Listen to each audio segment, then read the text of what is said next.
ये कौन सा इंसेक्ट है लगभग सभी लोग जानते हैं।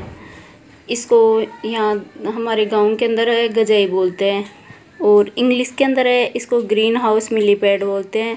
इसको अन्य कई नामों से भी जाना जाता है, जैसे गोजाई है, हॉट हाउस मिलीपैड है, शॉर्ट फ्लेज मिलीपैड है। इस तरह से इसके कई नाम हैं। ये एक बरसाती कीड़ा होता है और ये बरसात के अंदर है बहुत संख्या में निकल आता है। ये देख सकते हो यहाँ खेतों के अंदर है। जैसे ही बरसात आना स्टार्ट होती है तो जैसे जो खेत है या मिट्टी है उसके अंदर निकल आते हैं और फिर जैसे ही बरसात रुकती है तो ये जो पक्की जगह होती है, फर्श वगैरह, दीवारें, उनके ऊपर चलना स्टार्ट हो जाती है, मकानों के अंदर घुसना स्टार्ट हो जाती है। इस तरह से ये बहुत लगभग हज़ारों की संख्या में एक जगह ही पाई जाती हैं, काफ़ी इकट्ठी रहती हैं और ढेर ही बना हुआ होता है इसका। ये इस तरह के कीड़े होते हैं। वैसे एक ख़ास तौर पर किसी भी प्लांट को है नुकसान नहीं पहुंचाते हैं, लेकिन जैसे ही कोई प्लांट है वीक हो जाता है, येलो पड़ जाता है, तो फिर उसको अपना भोजन बना लेते हैं। ये जैसे सड़ी गली चीज़ें होती हैं उसमें ज़्यादा पनपते हैं और उन्हीं को अपना भोजन बनाते हैं। और जैसे ही कोई वेजिटेबल है वो ज़्यादा नमी की जगह में हो गई और आसपास नमी कम हो गई और पौधों की जड़ों में नमी रहती है, उस जगह अपना घर बनाते हैं और फिर वहाँ की मिट्टी खा लेते हैं। तो ऊपर से रूट है ख़राब हो जाएगी, खा लेंगे जानवर, तो ऊपर से प्लांट जल जाता है। फिर कोई भी वेजिटेबल का है या अन्य कोई फ्लावरिंग का है, कैसा ही प्लांट है वो जल जाता है। और एक ऐसा स्राव छोड़ते हैं जिसकी काफ़ी बदबू भी आती है। ये बदबूदार कीड़ा होता है, इसकी बदबू बहुत गंदी लगती है।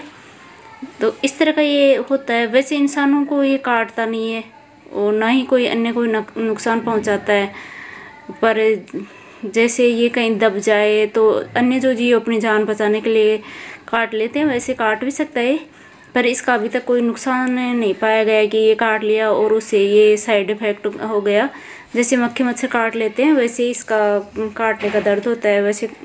वैसे अचानक ये काटते भी कम ही है और ये इसी तरह से मिट्टी के अंदर ही रहते हैं। और जैसे बरसात आना स्टार्ट होती है उस टाइम पर ये उत्पन्न होते हैं और जैसे बरसात है पूरी हो जाती है सितंबर अक्टूबर के अंदर, वैसे ऑटोमेटिक नष्ट हो जाते हैं।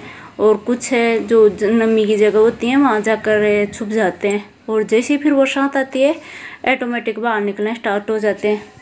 तो ये है इनकी पूरी जीवन लीला। ये लगभग 5-6 महीने तक इसी तरह से रहते हैं और सड़ी गली चीज़ों को ही खाकर और अपना भोजन बनाते हैं।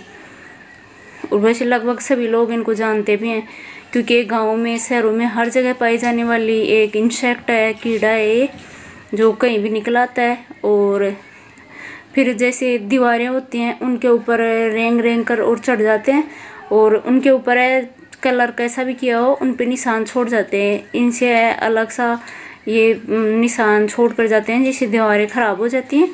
फिर उनके अलग अलग या पेंट जो भी करवा रखा है वो वापस करवाना होता है, इसलिए इनसे थोड़ा दूर रखना चाहिए। दीवारों वगैरह जहाँ पे आपके मकान के अंदर चढ़ना स्टार्ट हो तो जड़ वगैरह से इसको साफ़ कर दो या मकान में पोछा वगैरह लगा कर फिनाइल वगैरह का उसे साफ़ करो। और वैसे इसका कोई अलग से कुछ स्प्रे वगैरह है नहीं इनको मारने का। इनके ऊपर जो राख होती है लकड़ी की उसको डाल दिया जाता है तो ये ऑटोमेटिक मिट्टी के अंदर घुस जाती हैं। और जैसे इनके साइड में जहाँ इनका एक गुच्छा लगा हुआ है, एक जगह बैठा हुआ है किसी प्लांट के ऊपर या कहीं भी, तो उसके चारों तरफ इसकी जो राख होती है चूल्हे की लकड़ी की, उसको चारों तरफ एक लकीर बना दी जाती है जिससे उस बाउंड्री के बाहर है, जैसे लक्ष्मण रेखा खींची जाती है वैसे ही, तो ये बाउंड्री के बाहर नहीं जाती हैं फिर। तो इस तरह से इनसे दूर भी रहा जा सकता है और ये एक नॉर्मल कीड़ा है।